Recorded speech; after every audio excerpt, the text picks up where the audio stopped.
Hello everyone, Zane here and welcome to another Final Fantasy XIV video.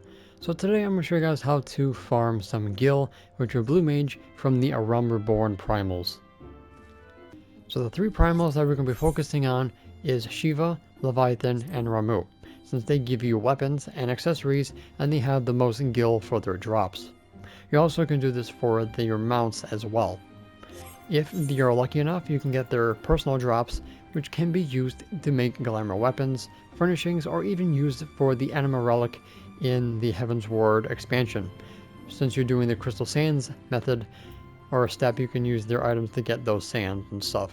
So there's a couple of things why you want to do these fights anyway, plus their triple triad cards. Leviathan will drop his mirror from time to time, which can upgrade to a higher item level, which also drops 30 or 29 more gil. Same thing with Shiva every 5th kill. So if you're going to be doing those three, it should take you about a minute 44. That is the loading times, the reviving time, and of course opening the chests and all that. So this is going to be a diet version of the vault. So all you need is basic instinct, whistle, moonflute, final sting, swift cast, and J-kick is only for gap closing. But if you don't want to get J-kick, you're just going to have to run up to the bosses. But only use J-kick on Ramuh and Shiva to do gap closing. Ramuh or Leviathan will jump to his next phase if you do any sort of damage to him, so it's best to not do that on him. But basic instinct is Upper Lornosha, whistle is in the Sea of Clouds, moonflute I think it's 10 carnivale missions, final sting is the wasps, and J-kick is from Brute Justice of the Alexander raid. But you can skip that if you don't like it. And swift cast is a role quest from leveling up your blue mage to level 80. The gear is the 530 set, either the poetics or the gear that you get from doing the story, and the weapon doesn't matter. The materia I put in is the highest you can go for level 80, determination and spell speed.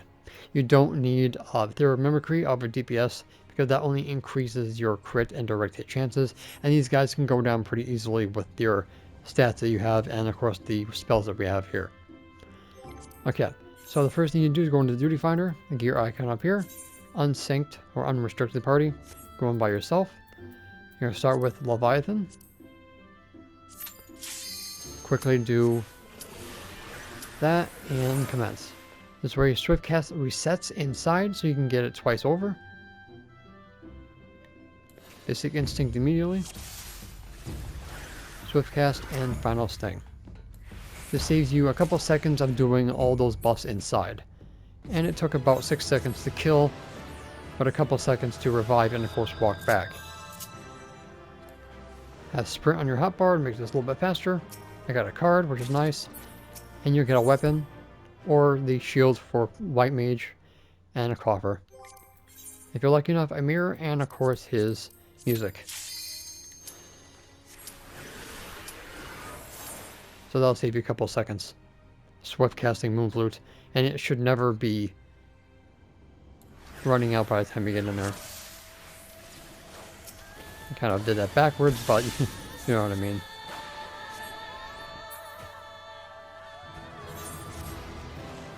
But Ramuh goes on pretty easily.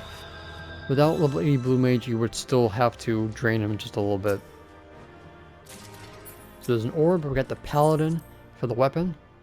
The paladin's sword and shield is the same amount of gil as the single weapon from any other job. So it's not really much of a gil difference.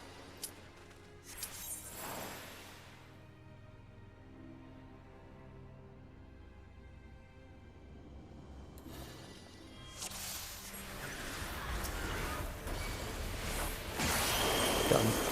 That took about 5 seconds. Then we got a diamond dust, which you trade him in more dhona, by the way, which I'll show you guys in a little bit.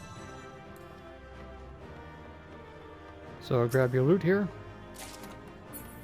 Got a lot of from her. So we got both of the diamond tier and ice tier, the music, the bracelet, and of course the coffer with the paladin as well. So we got double paladin, which was nice.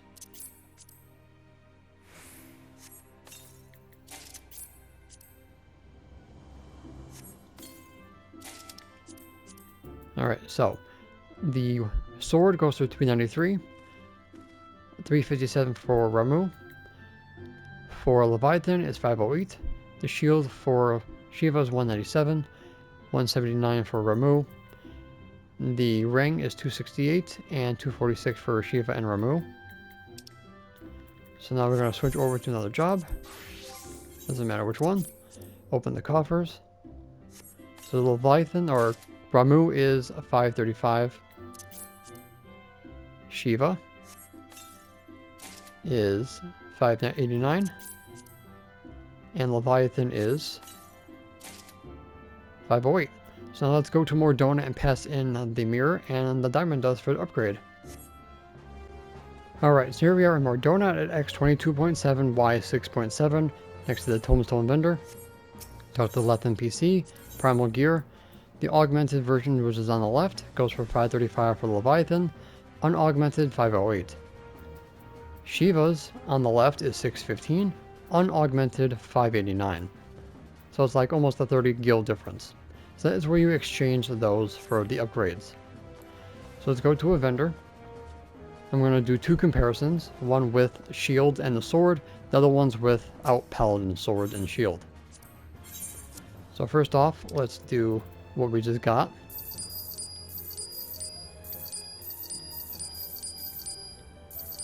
Alright, so we got 3,833 from with the paladin sword and shield. So let's take those back. And now we're going to do the opposite. So I got 2 of the fending rings from Shiva, so we're going to get rid of that one. And then for my last run, I got a Dark Knight from Leviathan, Katana from the lockbox, got the ring, I got the gavel from Ramuh, the book from Shiva, Katana from Leviathan, and the Katana from Ramuh. So we got 3,778 gil. That was not with the sword and shield. So the paladin weapons do give you less gil than everything else. So there is a small comparison between what you get from these fights. Not a big jump, but a jump nonetheless. Now, if you're going to be doing a Freed Garudan Titan, this woman over here, Laura, after you have completed them for the very first time, you'll get a repeatable quest called Primal Focus. This gives you 3 Ruinous tokens every single time you defeat all 3. You take those tokens back to over here. This option comes at the bottom, and you have your Onion Shield and Ancient Buckler, which you only can have one on you. So you have the first 2, put one in your saddlebags, and then get the third. And these will go for 161 gil times 3. Okay? And that is the other option that you guys can go with. If you're looking for those 3 mounts from them, or Nightmare, which can come from those, you can do that too. So between getting their personal drops, their cards, their mounts, you're actually killing 4 birds with 1 stone while making gil on the side. So like I said, this is a diet version of the vault. There is no restrictions. You can do this more than 100 times since it's not dungeons. Dungeons do have a limit of 100 per day. And you don't need all those primal spells, just the ones that you see here.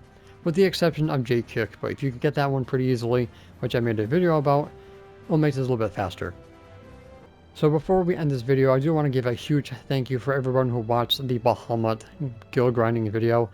Like I mentioned in that video, the stupidest ideas might be the best ones. You just don't know it yet. So I'm very thankful to everyone who watched that video. You guys definitely blew my expectations out of the water. Alright, so that's pretty much going to be it for this video. Thank you guys so much for watching. Don't forget to check out the rest of my channel for more Final Fantasy XIV content, and I will see you guys in the next one. And that's it for today's video. Thank you guys so much for watching. Don't forget to leave a like, comment, and subscribe to my channel if you're new for more Final Fantasy XIV content and help with the YouTube algorithm. If you guys want to support my channel even further, consider becoming a YouTube member, Patreon supporter, or help me on Ko-Fi. The links for those will be in the description down below, as well as my Discord. And the extra special shout out to the members on screen. So until next time, may you forever walk in the glorious light of Lord Bahamut, and always remember to keep forging